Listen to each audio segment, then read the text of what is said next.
వచ్చే ఏడాది జరిగే 10th 12వ తరగతి పరీక్షల ఫైనల్ డేట్ షీట్ను CBSE విడుదల చేసింది.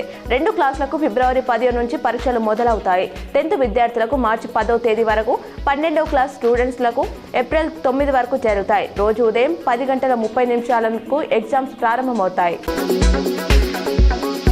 ఓవర్సీస్ స్కాలర్షిప్ స్కీమ్ కింద ఒక్కో విద్యార్థికి 20 లక్షల చొప్పున 2,288 మందికి 304 కోట్లు విడుదల చేసినట్లు మంత్రి అడ్లూరి లక్ష్మణ్ తెలిపారు. 2022 నుంచి ఇప్పటి వరకు 463 కోట్లు రిలీజ్ చేసినట్లు చెప్పారు. దీంతో విదేశాల్లో ఉన్నత విద్య కోసం ఆర్థికంగా ఇబ్బంది పడుతున్న రాష్ట్ర విద్యార్థులకు ఉపశమనం లభిస్తుందన్నారు.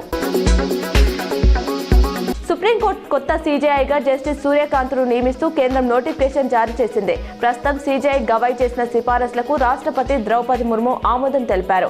53వ CJIగా జస్టిస్ సూర్యకాంత్ నవంబర్ 24న బాధ్యతలు స్వీకరించనున్నారు. 2027 ఫిబ్రవరి వరకు కొనసాగుతారు. దేశవ్యాప్తంగా ఇకపై పాఠశాల స్థాయి నుంచి విద్యార్థులకు ఆయుర్వేదాన్ని బోధించనున్నారు. NEPలో భాగంగా సైన్స్ సబ్జెక్టులో ఈ అంశాలని చేర్చాలని అధికారులు నిర్ణయించారు. 6 నుంచి 8వ తరగతి వరకు ఈ పాఠాలు ఉంటాయి. ఆరోగ్యం, పోషకాహారం, పర్యావరణంపై భారతీయ దృక్కోణంతో అవగాహన కలిగించడమే లక్ష్యమని NCERT డైరెక్టర్ దినేష్ ప్రసాద్ తెలిపారు. భారీ వర్షాలతో పంటలకు అపారమైన నష్టం వాటిల్లిందని మంత్రి పొన్నం ప్రభాకర్ అన్నారు. కేంద్రం దీనిని జాతీయ విపత్తుగా పరిగణించి సాయం అందించాలని కోరారు. హుస్నాబాద్ నియోజకవర్గంలో వరద ప్రభావిత ప్రాంతాల్లో ఆయన పర్యటించారు.